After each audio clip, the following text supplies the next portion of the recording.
बिस्मिल्लाहिर्रहमानिर्रहीम। अस्सलामु अलैकुम अज़ीज़ तलबा। मुतालिया पाकिस्तान के आज के लेक्चर में हम आपकी खिदमत में हाज़िर हैं। आज जो टॉपिक हम आपके सामने डिस्कस करेंगे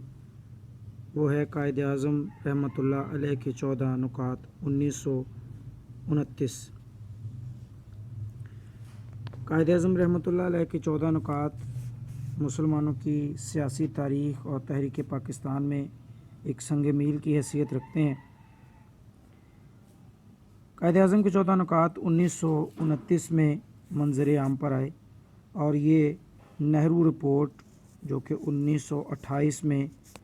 पंडित जवाहरलाल नेहरू की तरफ से पेश की गई थी उसके जवाब में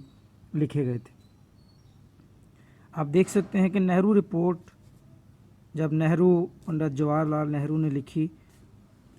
उसमें उन्होंने 1916 में जब हिंदुओं ने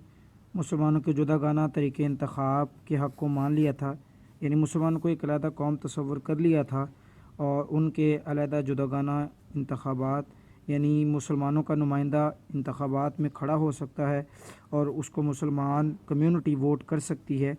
अपने इस वादे से मुकर गए और मुसलमानों को एक कौम मानने से इनकार कर दिया। इन हालात में मुसलमानों की बका के लिए कायद-ए-आज़म रहमतुल्लाह अलैह आगे बढ़े और उन्होंने अपने 14 नुकात पेश किए। देख लेते हैं ये 14 नुकात थे क्या। सबसे पहला पॉइंट है कि आइंदा का जो आइन होगा वो वफाकी तर्ज का होगा, यानी वो फेडरल आइन होगा, कॉन्स्टिट्यूशन होगा, यानी मुल्क का जो कानून होगा वो वफाकी तर्ज का होगा, जिसमें सूबों को ज़्यादा खुद मुख्तारी होगी। यानी इसमें जितने भी उस वक्त हिंदुस्तान में 11 सूबे थे, हिंदू और मुस्लिम सूबे मिला के,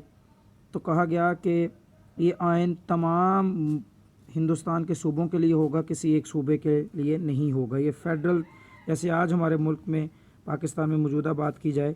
तो फेडरल कॉन्स्टिट्यूशन है 1973 का, जिसके मुताबिक तमाम मुल्क के कवानीन जो हैं वो बनाए जाते हैं और वो कानून जो है, वो आइन जो है वो चारों सूबों और उसके मलहिका जो भी कबायली इलाका जात, उन सब पर जो है वो आइन चलता है। दूसरा है कि सूबों को एक ही असूल पर दाखिली खुद मुख्तारी दी जाएगी, यानी ये नहीं कि पंजाब को अलहदा खुद मुख्तारी दी जाएगी तो बिहार को और तरह से दी जाएगी और महाराष्ट्र को और तरह से दी जाएगी। यानी तमाम सूबे अपने अंदरूनी मामलात में ख़ुद मुख्तार होंगे, अपने अंदरूनी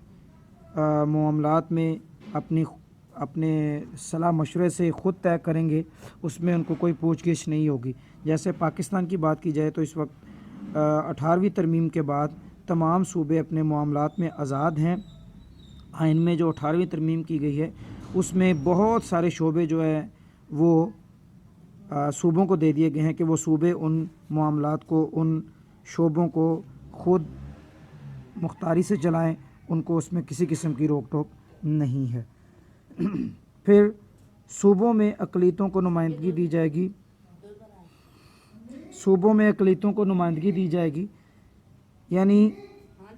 जो अक़लियतें होंगी, जो माइनॉरिटीज़ जो होंगी, मसलन सिंध है तो उसकी आबादी ज़्यादा मुसलमान थी, तो वहाँ जो हिंदू हैं रहने वाले, उनको भी मुनासिब रिप्रेजेंटेशन दी जाएगी इलेक्शंस में भी और सियासी लिहाज से भी हर तरह। फिर जो मरकज़ी कानून साज असम्बली होगी, यानी जो सेंट्रल लेजिस्लेटिव असम्बली होगी, जो कानून बनाने वाले, जैसे हमारे इस वक्त मुल्क में कानून साजी के लिए 2 इदारे हैं, पार्लियामेंट के 2 हिस्से हैं, एक है सेनेट और एक है कौमी असम्बली। एक अवान ज़ेरी हैं जिसको कौमी असम्बली कहते हैं और एक ईवान बाला जिसको कि सेनेट कहते हैं।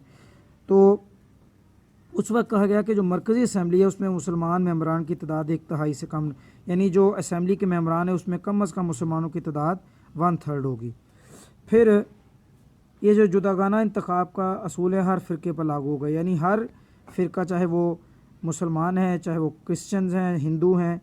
कोई भी, चाहे वो सिख हैं, हिंदुस्तान में बसने वाले जितने भी फ़िरके हैं उनको जुदागाना इंतखाब का हक़ होगा, यानी वो अपनी कम्युनिटी का बंदा इलेक्शन में खड़ा कर सकेंगे اور اسی کمیونٹی کے لوگ اس کو ووٹ کر سکیں گے۔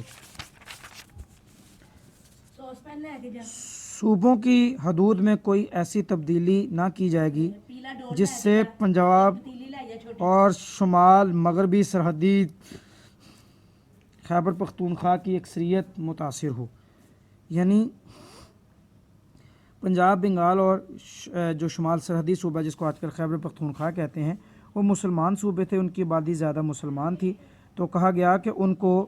متاثر نہیں کیا جائے گا، ان کی اس اکثریت کو اقلیت میں بدلا نہیں جائے گا۔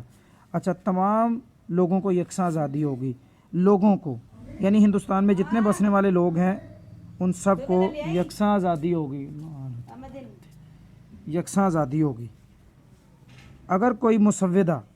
یعنی کوئی بھی اگر ہاتھ سے لکھی ہوئی، مسودہ کہتے ہیں ہاتھ سے لکھی ہوئی تحریر، ٹھیک ہے، ہاتھ سے لکھی ہوئی تحریر، ہاتھ سے لکھی ہوئی تحریر مسودہ، کوئی بھی مسودہ کسی خاص فرقے سے متعلق ہوگا، اس فرقے کے 3/4 اراکین اس مسودے کے خلاف رائے دیں، یعنی کوئی بھی ایسا قانون اگر اسمبلی میں لایا جاتا ہے جو کسی خاص فرقے سے متعلق ہے، یعنی ہندوؤں سے متعلق ہے یا مسلمانوں سے متعلق ہے یا سکھوں سے متعلق ہے، تو اس فرقے کے جب 3/4 لوگ یعنی 3/4 آف دیٹ کمیونٹی اگر اس کو منظور کریں گے تو وہ منظور ہوگا، اگر وہ نامنظور کرتے ہیں تو اس قانون کو منظور نہیں کیا جائے گا۔ ہاں، سندھ جو تھا وہ بامبے کا حصہ تھا، بامبے یعنی مہاراشٹرا جو تھا اس کا حصہ تھا سندھ کو، تو کہا گیا کہ اس کو بامبے سے علیحدہ کیا جائے، اور بعد میں 1935 میں ایسا ہوا بھی، سندھ کو بامبے سے علیحدہ کر دیا گیا۔ پھر بلوچستان اور شمال مغربی سرحدی صوبہ، یہ دونوں ہی بہت ہی پسماندہ، بہت ہی بیکورڈ صوبے تھے، یہاں ترقی باقی صوبوں کی نسبت ہندوستان کے ویسی نہیں تھی، تو قائد اعظم نے اس بات پر زور دیا کہ جیسے باقی صوبوں میں ترقی کی گئی ہے، اصلاحات لائی گئی ہیں، ان دونوں صوبوں میں بھی، بلوچستان میں بھی اور شمال مغربی سرحدی صوبے میں بھی لائی جائیں۔ بلوچستان ویسے اس وقت تک صوبہ نہیں تھا، 1945-46 میں صوبہ بنا تھا، لیکن کہا گیا کہ بلوچستان میں بھی بلوچستان کی ترقی کی طرف توجہ دی جائے۔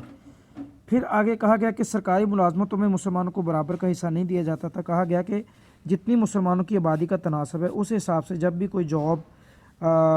پبلش ہو تو اس میں مسلمانوں کو بھی حصہ دیا جائے، مسلمانوں کو مذہبی اور ثقافتی تحفظ دیا جائے، مسلمانوں کو مذہبی اور ثقافتی یعنی مسلمانوں کو جو مذہب اسلام ہے اور جو ان کا کلچر ہے اس کی حفاظت کی جائے، کوئی مسلمانوں کے مذہب اور ثقافت کو کسی طرح سے تبدیل کرنے کی کوشش نہیں کر سکتا۔ پھر جو صوبائی اور مرکزی وزارتیں یعنی جو وزراء ہوں گے صوبوں میں، اور جو مرکزی اسمبلی ہے اس میں ہندوستان کی، اس میں جو وزیر ہوں گے اس میں کم از کم 1/3 1/3 وزیر جو ہے وہ مسلمان ہوں گے، یعنی اگر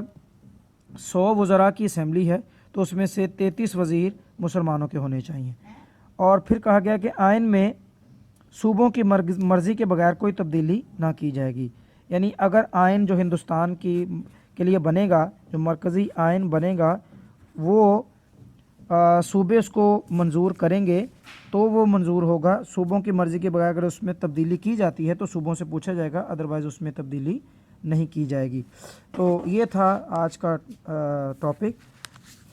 یہ آپ کا تفصیلی سوال بھی ہے، اس حوالے سے دیکھ لیتے ہیں۔ یہ ہے جی قائد اعظم کے 14 نکات، یہ آپ کا دوسرا تفصیلی سوال ہے، تو اس کو آپ یاد کر لیں۔ اس کے 14 نکات ہیں تو ظاہر ہے 14 ہی آپ کو یاد کرنا پڑیں گے، آسان ہے، میں نے سارے ہی ایکسپلین کر دی ہیں، امید ہے کہ آپ کو سمجھ لگی ہوگی۔ فردر اگر آپ کو کوئی پرابلم ہوگی تو دوبارہ جب ہماری کلاس انشاءاللہ تعالی شروع ہوں گی تو ہم ڈسکس کر لیں گے۔ تب تک کے لیے اللہ حافظ۔